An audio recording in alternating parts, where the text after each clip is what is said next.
Hi, I'm Alice Medeiros, a student of Renee Hobbs at the Harrington School of the University of Rhode Island.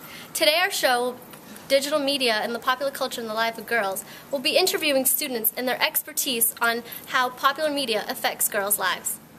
Our first guests, Jen Principe and Sloan Danziger, will be talking about the influence of beauty culture on girls. So we see these magazines like 17 with skinny models and Victoria's Secret commercials and Miley Cyrus and everything like that, and these girls keep getting all these images of beauty. So how do we know that they're not being influenced by all these images?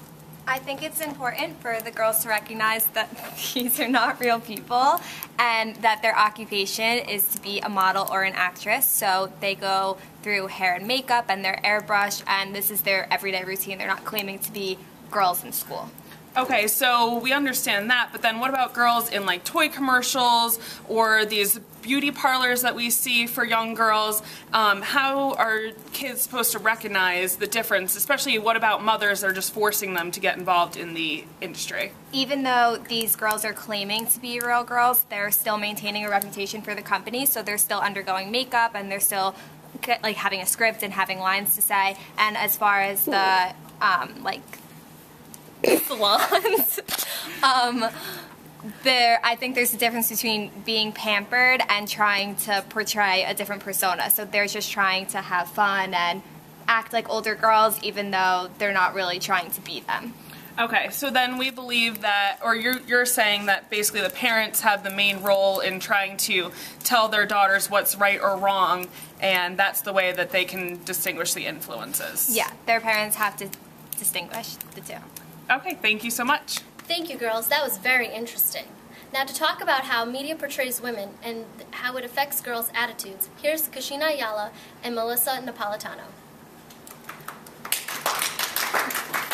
So, Melissa, there's been a lot of talks on media and how it affects our attitudes and behaviors in our culture. How do you feel the media portrays the attitudes and behaviors of sexuality for girls in our country? I think as a whole, the media really has a hold on, portraying the image of the perfect woman and, how her size, her shape, her face, the way she portrays beauty. And I think that young girls are getting the wrong idea and trying to be, a little older, more provocative than is age appropriate for them. And in turn, I think young boys are, have this image of the perfect woman in their head, and they're trying to, look for that, and it's just probably not realistic.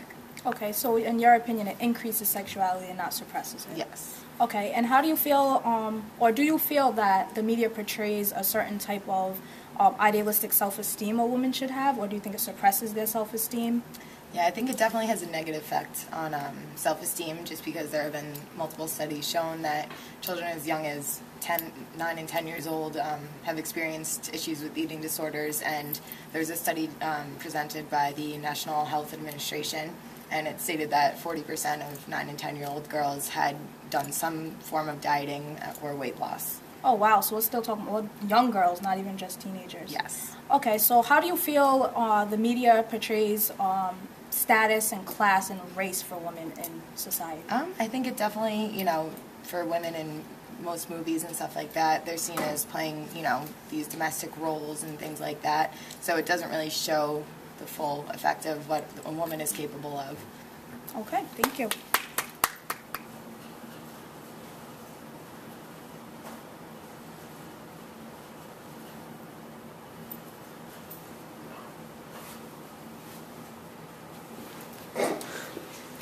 Now to talk about sexuality in the media and how it affects boys, here's Ryan Givens and Kate Thurston. Hello, my name is Kate Thurston, and today we will be discussing, after all the discussions we've had of the effects on girls, what the effects of sexuality depictions in the media have on boys. I have here specialist in the field, Ryan Givens, to talk about it. Hello, Ryan. Hi, Kate.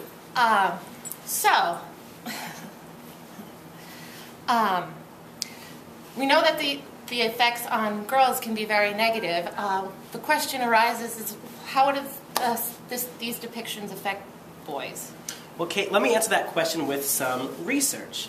According to the documentary Misrepresentation, sexual depictions in the media have an overwhelmingly strong message on both women and men, and present a message that insinuating that most of girls' power lies in their body and their beauty. So their sexuality, and not their mind. Not their mind. We see videos like we saw at the beginning of 50 Cent, and what other kinds of effects does this have on boys as well as girls? Well, much to most people's surprise, it has an effect on both the behavior and expectations that boys have of girls. Their body image, and I would imagine what the boys expect girls to look like. Thank you, Ryan, for being here today and giving us some insight on this. Our next topic, fear of online predators and how much at risk, we have Stephanie Falcone and Marita Neze and their expertise on the topic. Have you ever had one of those days where your child spends the entire day on the internet? I know as a young adult, I have been in those shoes. You think you may have an idea of what they're doing, but do you really know the risk behind it? Allowing your child on the internet may not be as innocent as it sounds. Today, I will be interviewing Marita. So Marita, how do predators work? Predators work by harboring themselves on these very prominent social media sites. They spend their time staying on these sites, especially through social networking, and they're very up to date on current events such as music, fashion, beauty, whatever is happening, so they're able to communicate with these children. How many children become victims of such acts? 1 in 5 children actually get unsolicited or unwanted sexual material, and 25% of children get unwanted pornographic material. Wow. So it's more than it actually would seem. And how can you reduce the risk of being a victim? Although our children are becoming internet savvy, doesn't mean that we don't have to become as well.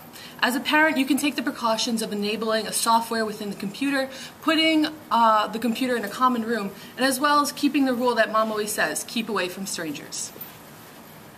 Thank you.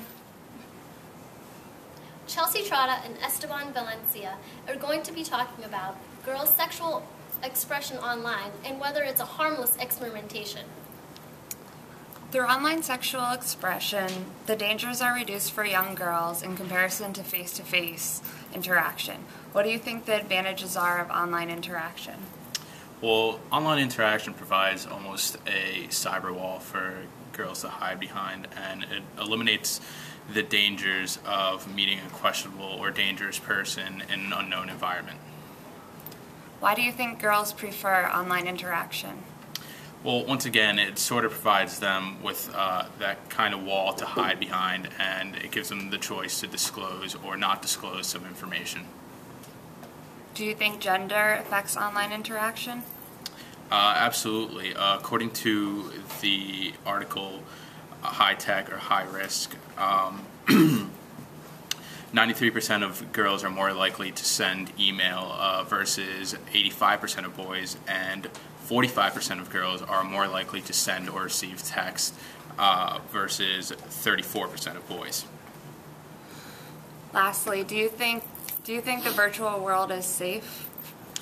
From that same article, I quote, "The virtual world of teen chats offers a safer environment in expressing sexuality than the real world, especially for adolescent females."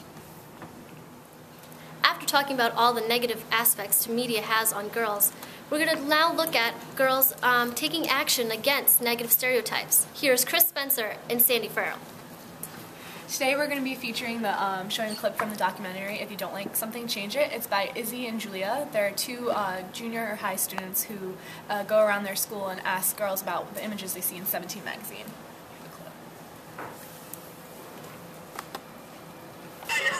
These pictures make me feel really bad about myself because it makes me want to be that, but when you're not that, you just get sad, So Chris, from watching this documentary, how do you feel that girls think about themselves when they see images in 17 magazine? Well, what they feel like is there pretty much is like a unrealistic bar that they can't obtain to, even though they still trying to obtain it at the same time, and have to make them have like a low self-esteem within themselves. Do you believe that girls think it's acceptable for magazines such as 17 to Photoshop pictures of girls their age? Well, the good thing that we did find out about the video, that the girls can tell that this is pretty much fake, that it's not real, that it's something that they are photoshopping because it doesn't look like a real girl for the most part. And they also show clips with boys their age looking at the magazine. Now, what did you learn from that when they saw the pictures, the images? Well, I also learned too that the guys, they can also tell that it's fake, and that they feel like the girls in the magazines are actually wearing too much makeup, and that the too skinny, that like with the girls, that they're not as realistic as they should be. So from this documentary, we can see that girls are very aware of the images that they are seeing. They know that it's not realistic and that it's not fake and that it's something that they shouldn't try to achieve. Today, our guest speakers made some very impressionable comments about how media affects boys and girls in society. But the question lies, where do you think media affects the children in your life? On behalf of Harrington School, University of Rhode Island, thank you for watching, and thank you to all our guest speakers. I'm Allison Medeiros, and don't forget to tune in next time. I'll send you an email, and you'll send an email back to me. Can you promise to take it down after We're in you it watch too. Oh, no.